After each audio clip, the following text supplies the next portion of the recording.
Pakistan cricket is an anomaly. When things are going bad on the field, really bad, things go really bad off it too. Like when the men's team crashed out of the ODI World Cup last year, heads rolled, Inzamam-ul-Haq, the former captain, was shown the door as selector, Babar Azam stepped down, the entire coaching staff was sacked. When they suffered a humiliating ouster at the T20 World Cup some months ago, there was yet another overhaul. PCB management changed hands. The interim director of cricket, Mohammad Hafiz, was also removed. The selection committee refurbished and changed. New captains took over again. But even when things go well on the cricket field, really well, things continue to go very bad off it too. Pakistan over the weekend did the unthinkable. They clinched the test series against England at home 2-1, winning the third test in Rawalpindi. And news coming out earlier today looked like this.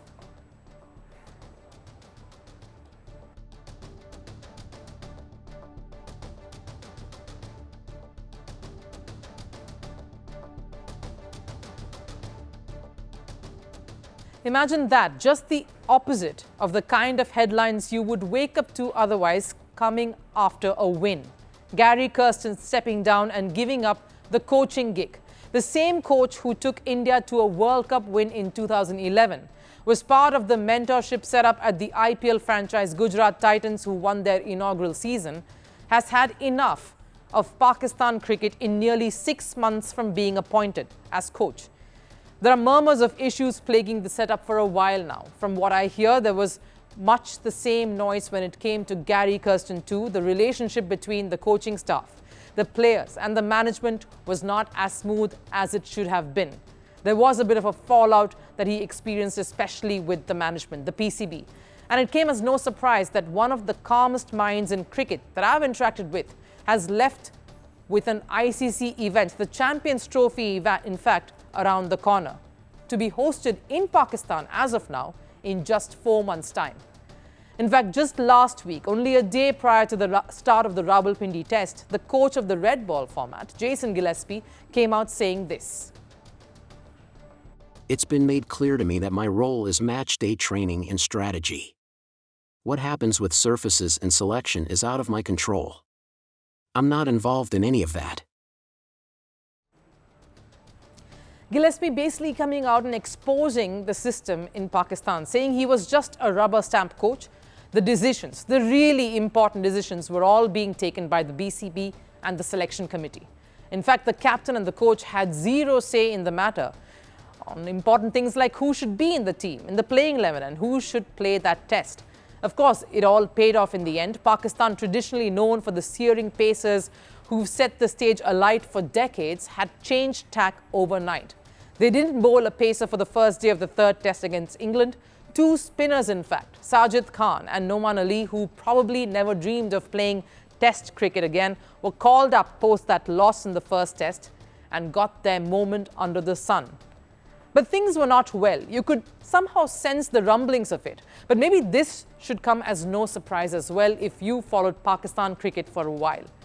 Here, success and victories may be temporary, but the chaos in the cricketing system seems to be a permanent fixture. Because guess what? The PCB did right after that series win. They announced the player contracts. Great news for someone like Mohammad Rizwan. He will be the latest to join a long list of captains who have taken charge, many of whom who have swapped hands just in 1 year alone.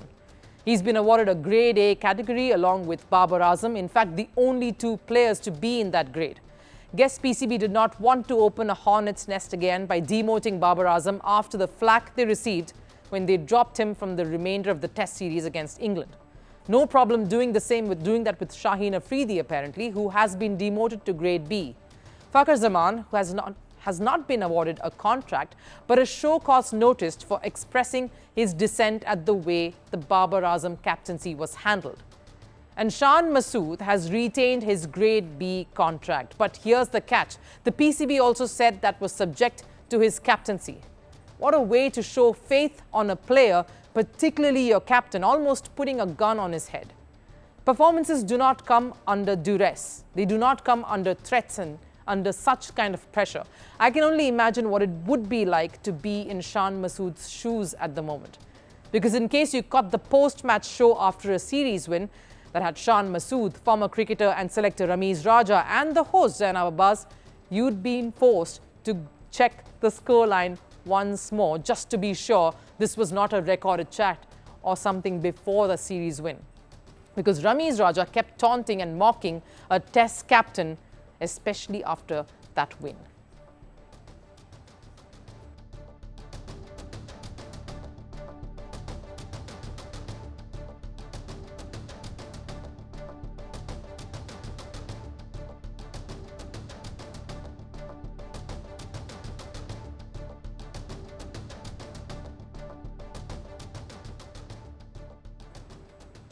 This probably does not capture the tone and the taunt. It is good to ask hard-hitting questions, don't get me wrong, but those were not questions. It was more like statements of contempt, reflecting the level of toxicity that the entire cricketing fraternity in Pakistan seems to be reeking of. Kudos to Masood to hold his ground and even manage to smile through that torturous conversation that seemed like a one-way troll. But how long can the smile really stay? When the good can't stay on and only negativity comes out even after a historic win like the one they experienced over this weekend. Firstpost decodes the U.S. election, explains how America chooses its president. Your primer on the race to the White House. Everything you need to know about how America votes and its global implications. U.S. Election Explained, every Monday and Thursday only on Firstpost.